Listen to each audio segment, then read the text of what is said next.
नमस्कार, मैं पंकज दुबे और आप देख रहे हैं सागर टाइम्स न्यूज। बड़ी खबर निकल कर आ रही दमोह जिले से। दरअसल दमोह में सांकेतिक रूप से शिवराज सिंह चौहान की अर्थी निकाली गई है। जी हाँ, दमोह में छात्रों ने सीएम का विरोध किया है। व्यापम घोटाले को लेकर अब विरोध जो है बढ़ता ही जा रहा है पूरे प्रदेश में, और सीएम का विरोध कर रहे थे छात्र। पुतला जलाने से पहले ही पुलिस ने छीन लिया था। दरअसल दमोह में सोमवार को छात्रों ने प्रदेश के मुख्यमंत्री शिवराज सिंह चौहान के विरोध में शहर में मार्च निकाला। छात्र सीएम का पुतला जलाने की फिराक में थे। वहीं पुतला दहन से पहले ही बीच रास्ते में पुलिस ने पुतला छीन लिया था, जिसके बाद छात्र अस्पताल चौराहे पर पहुंचे और धरना दिया गया। कांग्रेस ने भी इन छात्रों का समर्थन किया है। दरअसल ये पूरा विरोध व्यापक परीक्षा में हुई गड़बड़ी को लेकर था। छात्रों के समूह को लेकर पहुंचे शर्मा क्लासेस के संचालक प्रकाश शर्मा ने कहा है कि लोग हमें सरकार का विरोधी समझ रहे होंगे, इसलिए उनकी अर्थी निकाल रहे हैं, लेकिन ऐसा नहीं है। हमने तो शिवराज मामा की बारात भी निकाली है, लेकिन आज मजबूर हैं। इस भरी गर्मी में दोपहरी में हमें यहाँ आकर बैठना पड़ रहा है, क्योंकि सरकार ने बेरोजगार छात्रों के साथ गलत किया है। सुनिए जरा इस पूरे मामले में विधायक अजय टंडन ने और प्रदर्शनकारियों ने क्या क्या प्रमुख बातें कही हैं। कोचिंग सेंटर के पूरे बच्चे और उनके सर लोग यहाँ मौजूद हैं। मैंने जो अपनी उद्बोधन में कहा है कि इनकी जिनाइन मांगे हैं और ये मांग पत्र है। हम इस पर विधानसभा से लेके जहाँ तक भरसक कोशिश होगी कि इनकी जो मांगे हैं वह पूरी हो और एक पारदर्शिता रहे। ये नहीं कि कुछ भी चल रहा है, पेपर लीक हो गया है, और भी ये 4-5 मांगों को लेकर धरने पर बैठे थे। तो आज निराकरण इस बात को लेकर हुआ है कि विधानसभा सत्र में, उसके पहले विधानसभा सत्र जब होगा उसके पहले विधानसभा अध्यक्ष के माध्यम से हम इस बात को पूरा उठाएंगे और इनकी समस्या का निराकरण कराने का मैं एक जवाबदारी लेता हूँ। धन्यवाद। दो बातें अलग अलग हैं, एक शिक्षक पात्रता परीक्षा वर्ग 3 और एक कांस्टेबल भर्ती परीक्षा जो ली गई थी सरकार के द्वारा।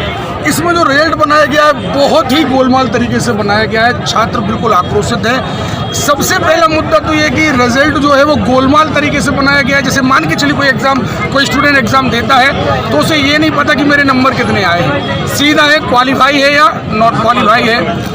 अब एक वर्ड इनने नया डाला है, नॉर्मलाइजेशन। अब पता नहीं है नॉर्मलाइजेशन, इनने अपना एक सूत्र बना रखा है। कभी बच्चा 75 का पेपर करके आता है, फाइनली 80 हो जाते हैं। कई बार उसके पता चला 80 से 60 हो जाते हैं। तो कई सारे मुद्दे ऐसे हैं जिन पर हम परिणाम पर विश्वास नहीं कर सकते। एक बात। अगली बात यह है कि भूतपूर्व सैनिकों के लिए, एक्समैन के लिए 10% आरक्षण है जो नियमावली में है, और जिनने देश की सेवा की ऐसे भूतपूर्व सैनिकों के लिए 10% आरक्षण की व्यवस्था है। लेकिन इनने उसे दरकिनार कर दिया और किसी भी भूतपूर्व सैनिक को इस भर्ती में चयनित नहीं किया। एक बात। महिलाओं को 33% आरक्षण था, महिलाओं को 33% आरक्षण नहीं दिया गया।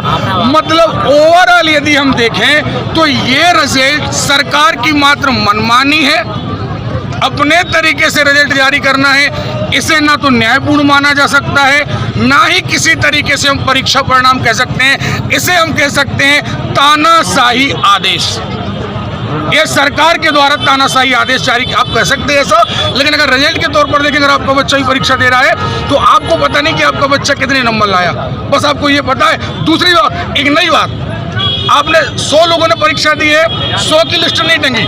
सीधा है, आप अपने देख लीजिए कि आप क्वालिफाई हैं या नहीं। हमने देख लिया, आप अकेले में देख लीजिए, आप अपना अकेले में देख लीजिए। ये कैसा रिजल्ट है भाई? किसी को नहीं पता कौन पास है कौन नहीं। क्या घर घर पूछेंगे हम जाकर किसका सिलेक्शन हुआ किसका नहीं हुआ? आपने क्यों लिस्टेड नहीं किया उसको? तो इस पर विश्वास नहीं किया जा सकता। यही हमारा मुद्दा है। क्या चाहते हैं? आपने गैर राजनीतिक किया था विरोध प्रदर्शन, उसमें फिर भी कांग्रेस शामिल हुई है। नहीं, कांग्रेस शामिल नहीं हुई कहीं सर। हम लोगों को खुला मुद्दा रहा, खुले मंच से हम लोगों ने कहा, ना हमारा रिश्ता कमल से है ना कमलनाथ से है, ना हमने स्थानीय विधायक को बुलाया ना किसी को बुलाया। हमारा मुद्दा मात्र है छात्रों के लिए, और छात्रों के लिए कोई आगे आना चाहे तो निश्चित तौर पर आप पत्रकार हैं, यदि आपका बच्चा पढ़ता है और अगर आप आगे आना चाहते हैं हमारे साथ तो आप पत्रकार हैं अलग बात है, लेकिन आप एक भारतीय नागरिक भी तो हैं। जरूरी नहीं कि हर आदमी कांग्रेसी या बीजेपी या लालटेन या बात ये साइकिल का हो। नैतिक समर्थन भाई आपका नैतिक समर्थन, अगर आपको पता है कि गलत हुआ है तो आप हमारे साथ हैं। अगर आज हम गलत आंदोलन कर रहे होते तो आप भी हमारी बात नहीं ले रहे होते, आप हमारी बात नहीं कैच कर रहे होते। मुख्यमंत्री जी का पुतला दहन किया है आपने, जो लिखा था, जो हम लोगों तक पहुंची बात, उसमें पूर्व मुख्यमंत्री और मुख्यमंत्री का पुतला दहन करना था, लेकिन एक का क्यों किया? नहीं, पुतला दहन में अर्थी निकालने में हमारा मेन काम रहा है मुख्यमंत्री का।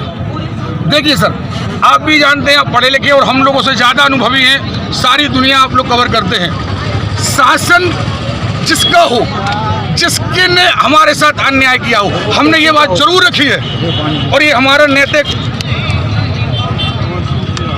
वक्तव्य है। पूरी जिम्मेदारी के साथ मैं कहना चाह रहा हूं कि गलत हमारे साथ सरकार ने किया है और कमलनाथ ने इसका विरोध नहीं किया है, कांग्रेस ने इसका विरोध नहीं किया, इसलिए दोनों गलत हैं।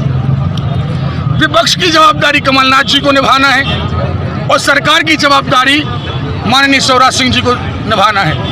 दोनों को अपनी जवाबदारी समझना चाहिए। अगर रिजल्ट में कहीं कोई गड़बड़ी थी और अगर विपक्ष धरने पर बैठता तो इन बच्चों को आज इतनी धूप में ना बैठना पड़ता। विपक्ष की जवाबदारी है, इसलिए हमने विपक्ष को भी श्रद्धांजलि अर्पित की है। अब पूरा वक्तव्य सुन लीजिए, अब पूरे धरने में देख लीजिए, हम लोगों ने कहीं किसी राजनीतिक दल का पक्ष नहीं लिया। अब पूरा स्पीच सुन सकते हैं और ना कभी हम लोग इस पक्ष में हैं, क्योंकि हम सरकार बनाते हैं, सरकार हमें नहीं बनाती।